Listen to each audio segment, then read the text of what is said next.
I said, well, I know another way, so I went around the back way through what they call the doctor's entrance at that time and got around to the backside and then came up on the emergency room from there.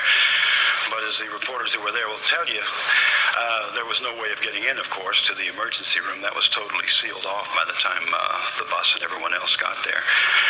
So I figured, well, there's got to be another way to get in here and find out what's going on. And since that was part of my beat, too, I finally figured it out. I'd go around to what they called at that time the DOA room, which, of course, is where they brought all of the people who didn't make it for emergency treatment. It was a little late for that.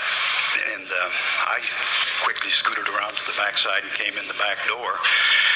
And the lady who ran that desk was named Fern Elliott. I'm sure a lot of reporters will remember. And I asked her, I said, Fern, I said, you know anything that's going on? And she says, no, they're not telling me a thing. I says, well, I'm going to try to get around there. She says, well, you're not going to get very far. And she was right. I turned the corner, and there were a couple of plainclothesmen, both armed with machine guns, and said, sorry, but we just can't let you pass this point. So I said, well, all right, we'll stay here then. And I stayed in the office there, and while I was in there, and this was sometime later, they wheeled in the body.